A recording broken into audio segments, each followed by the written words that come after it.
በምንም ነገር ልሳሳት እችላለሁ፣ ግን በአንድ ነገር እርግጠኛ ነኝ። ምናሴ በጊዜ የማይሸነፍ ለድክመቶቹ እጅ የማይሰጥ ጠንካራ ልጅ ነው። ሀና፣ ሁሉንም ነገር በጊዜ ታየዋለህ። ይልቅ አሁን ተነስና ታጠብ፣ እኔ ምግብ ላቀራርብ። ሀና ስልክ ተደውሎላት አሁን ነው ወጣ ያለችው። ቆይ ስራ ትሰራ ነው የምትሄደው? ምን ችግር አለው? ምን ችግር አለው ማለት ነው? ለምንድን ነው አንተ የሷን ስራ የምትሰራው? እንዴ ይሄ ደግሞ ምን የሚሉት ጥጋብ ነው? ኧረ እማዬ፣ ቆይ ቤተክርስቲያን ደርሰን በመጣንበት ለምን ክፉ ነገር ትናገሪያለሽ? ሰላምን እያልሽ ነው? የሚከፈላት እኮ የቤቱን ስራ እንድትሰራ ነው አይደል? እንዴ እማዬ፣ ሀናም እኮ ሰው ናት። ሀና ማለት አንቺ ነሽ? አዎ። ፍቅር ማለት አንቺ ነሽ? አዎ እኔ ነኝ። ከስራ ላይ ስላስመጣሁሽ በጣም ይቅርታ። እሺ ችግር የለውም። እንደ ተሳሳች እንድታምኝልኝ ነው የመጣሁት። ቆይ እኔ ነኝ የተሳሳትኩት? መዝገቡ ነው? እሱን አላውቅም። ቆይ መዝገቡ የሚባለው ሰው ምን አይነት ሰው ነው? እንዴት ላስረዳሽ መሰለሽ? አንቺ መዝገቡ የሚባል የምታውቂው ሰው አለ? አሉ፣ የአባቴ ጓደኛ። አረ ይሄ ወጣት ነው። የአሲር መጥፋት ይሄን ያህል ያሳስባል ብዬ እኔ ጭራሽ አላሰብኩም። ማለት ይሄን ያህል ይሄዳል ብዬ አላሰብኩም። በተለይ ደግሞ መገጣጠሙ፣ የስም መለያየት፣ ሰፈር ላይ የወጣላችሁን ስም መያዝ፣ ትክክለኛ ስም አለማወቅ ምናምን ብቻ ያለው ነገር በጣም ከባድ ነው። ሰው የሌለው ሰው መከራው ብዙ ነው ለማለት ፈልጌ ነው። በቀጣይ ክፍል በሀኔ ላይ ምን ሊፈጠር ይችላል? ሜላት በጣም እየቀወጠችው ነው። ኦልሬዲ አርፍዳለች። ምን ልትል ትችላለች? ሜላት ግን ምን ሆና ነው ጋይስ እንደዚህ መቀየር የጀመረችው? ማለት ሀኔ ላይ ሲሪየስ መሆን የጀመረችው ለምንድን ነው? እስኪ ሀሳባችሁን ኮሜንት ላይ አስቀምጡልኝ። እንዴት ናችሁ ውድ የኖላዊ ተከታታይ ድራማ ቤተሰቦች፣ አማን ናችሁ ወይ? ዛሬም አብረን ኖላዊ ሪቪው እናደርጋለን። እንዲሁም በቀጣይ ክፍል ምን ሊፈጠር ይችላል አንዳንድ ጉዳዮችን ሪከመንድ ማደርጋችሁ ይሆናል። ኖላዊ ትላንት በነበረው ክፍል በጣም ደስ ይል ነበረ። የኤላ መምጣት ደግሞ ድራማውን ሳቢ እንዲሆን በደንብ እንትን አድርጓል አደለ ጋይስ? በደንብ እንዲስብ ድራማው አድርጎታል። ምክንያቱም ኤላ ሀናን ስለሚወዳት አሲርም ሀናን ስለሚወዳት እዚህ ጋር እንግዲህ ያለው ነገር ምን ያህል እንደሚያጓጓ ከዚሁ ማወቅ ትችላላችሁ። ገና ከጅማሬው ከመግቢያው ማወቅ ትችላላችሁ። የእሱ መምጣትም በጣም አሪፍ ነው። ነገር ግን የአሲር መታሰር ረዘመ ማለት ረዘመ ስላችሁ እቤት ለመድረስ ወይም ደግሞ ኖላዊ ጋር ለመድረስ ሀና ጋር ለመድረስ ይሄ ወሬ ወይም ደግሞ ይሄ መረጃ እንደታሰረና ሰላም እንደሆነ ለመናገር በጣም ረፈደ። የምር አንዳንዴ ቅድም ብያቸዋለሁ፣ ሰው የሌለው ሰው መከራው በጣም ብዙ ነው። ለዚህ ነው ሰው የሚያስፈልገው። ፈጣሪም እኮ ሲወዳችሁ ሰው ነው የሚሰጣችሁ። ጥሩ ሰው መልካም ሰው ነው የሚሰጣችሁ አይደለም? ልክ ለአሲር ኖላዊን እንደሰጠ ማለት ነው። ኖላዊ በአሲር ህይወት ጣልቃ ስለገባ ነው አሲር ዛሬ ላይ ያለውን ህይወት እንዲኖር ያደረገው። ከዛ ሁሉ ሱስ ከዛ ነገር ሁሉ የወጣው ከሌብነት የወጣው በህይወቱ ኖላዊ ጣልቃ ስለገባ ነው። ሰው ለሰው ልጅ ያስፈልጋል። ግን የሚያስፈልገው ሰው ምን አይነት ሰው ነው ካላችሁ፣ ልክ እዚህ ድራማ ላይ ያሉትን ገጸ ባህሪዎች የሚጫወቱ ኖላዊ፣ ሀና፣ ሰላም፣ ምናሴ ልክ እንደነዚህ አይነት ሰዎች ለሰው ልጅ በጣም ያስፈልጋሉ። በጣም ማለት ነው ከምላችሁ በላይ። ከእንደነዚህ አይነት ሰዎች ጋር ጓደኛሞች ከሆናችሁ ቤተሰብ ከሆናችሁ ህይወታችሁ በቃ ሰላም ነው የሚኖረው። በምንም አይነት ሁኔታ ጭንቀት አይኖርም። በምንም አይነት ሁኔታ ለሆነ ጉዳይ ወይም ደግሞ ለሆነ ችግር መፍትሄ አታጡ። እናንተም ደግሞ ትሁት ከመሆኑ ውጭ ሌላ ምንም አማራጭ አይኖራችሁ። መልካም ሰው ከመሆኑ ውጭ ሌላ ምንም አማራጭ አይኖራችሁ። ምክንያቱም ሰው እንደውሎ ይባል የለም እና የምትሉበትን ወይም ደግሞ ከማጋ እንደምትሉ ወቁ ለማለት ያክል ነው። በዚሁ አጋጣሚ ቅድም አንድ ጥያቄ ጠይቂያችሁ ነበረ። ሜላት ምን ሆና ነው ማለት ሀናን እንደዚህ መቆጣጠር ያበዛችሁ ለምንድን ነው? ምናልባት ትክክል ነች ልትሉኝ ትችላላችሁ። እንደፈለገችን ስትወጣ ስትገባ ምናምን ልትሉ ትችላላችሁ። በዛኛው መንገድ ስናየው ልክ ነው። በስራ ሰዓት ስራ ትታ መውጣት አልነበረባትም። ልክ ነው። ግን ሌላ የሆነ ነገር አለ።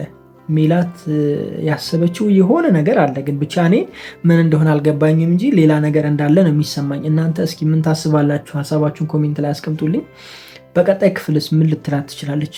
እንደምትቆጣት ያው እርግጠኛ ነኝ። እስኪ ምን ልትላት እንደምችል ወይም ደግሞ አትቆጣትም ትቆጣታለች የምትሉም ካላችሁ እስኪ ሀሳባችሁን ኮሜንት ላይ አስፍሩልኝ ማለት ነው። ሌላኛው በቀጣይ ክፍል ሊሆን የሚችለው አንድ ነገር ነው። እሱ ምንድን ነው? የምናሴ እህት ወደ ቤት ተቀጣጥሯል ማለት ኖላዊ ጋር ልጅቷን ካገኘው በኋላ ኖላዊ ጋር እመጣለሁ ብላለች። በተደጋጋሚ ደዊላት ይባባላሉ አይደለ? ለልጄ ደዊላት እያለ ገና 09 ሲል ነው ሌላ ስልክ የሚገባ ወይ ደግሞ የማይሆን ነገር የሚሆነው አይደለ? አሁን በቀጣይ ክፍል እዛ ትሄዳለች። ለሀና ራሷ መልሳ ትደውልላታለች። የምትፈልገውም ልጅ ሀናን እንደሆነ ወይም ደግሞ እሷ እንደሆነ ታውቃለች ብዬ ነው ማስበው። አለበለዚያ ደግሞ እዛው ቤት ቁጭ ብሎ እንዳሉ ሀና ከስራ ተመልሳ ቤት ትመጣለች የሚል ሀሳብ አለኝ። ሶ በቀጣይ ክፍል የአሴር ነገር ይታወቃል ማለት ነው።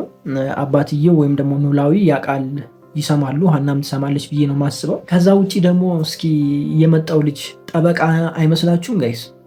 ጠበቃ አይመስላችሁም? ምክንያቱም አሴር እዚህ ነገር ውስጥ የገባው ብር ለማግኘት ነው። ከአባትየው ብር ተቀብሎ ለሀኒ አባት ሊሰጥ ነው፣ ወይም ደግሞ ለኖላዊ ሊሰጥ ነው። ስለዚህ የመጣው ልጅ ወይም ደግሞ ኤላ ከክፍለ ሀገር የመጣው ከደሴ የመጣው ኤላ ጠበቃ ከሆነ ነገሮቹ ይገጣጠማሉ ብዬ አስባለሁኝ እና እሱንም ይረዳዋል፣ ገንዘቡንም ያገኛሉ የሚል ሀሳብ አለኝ። እናንተ ምን ታስባላችሁ? እስኪ ይሄን ነገር እኔ የራሴ ሀሳብ ነው። እሺ እናንተ የምታስቡት ነገር ካለ እስኪ ሀሳባችሁን ኮሜንት ላይ አስቀምጡልኝ። ዞሮ ዞሮ ገንዘቡ መገኘቱ አይቀርም፣ የሚያገኘውም አሴር ነው ብዬ ነው ማስበው። ከዛ በቀጠለ የመጨረሻ ጥያቄ የምጠይቃችሁ ሀና የማን ፍቅረኛ ብትሆን ደስ ይላቸዋል? የአሴር ወይስ ደግሞ የኤላ? ምን ታስባላችሁ? እስኪ ሀሳባችሁን ኮሜንት ላይ አስቀምጡልኝ። እኔ በጣም ደስ የሚለኝ የአሴር ብትሆን ነው። የአሴር ጓደኛ ብትሆን፣ ፍቅረኛ ብትሆን፣ የአሴርን ፍቅር ብትቀበል በጣም በጣም ደስ ይለኛል። የሚሆነውም ያ ነው የሚመስለኝ። ለማንኛውም እስኪ እናንተ ሀሳባችሁን ኮሜንት ላይ አስቀምጡልኝ። ከዚህ የዘለለ ሌላ የተለየ ሀሳብ እኔ ጋር የለም። ብቻ በጣም ያምር ነበረ። በጣም አስተማሪ፣ በጣም ምርጥ ድራማ እንደሆነ ሁሌም ትነግሩናላችሁ። አዎ በጣም አስተማሪ ምርጥ ድራማ በህይወታችን የምንማርበት።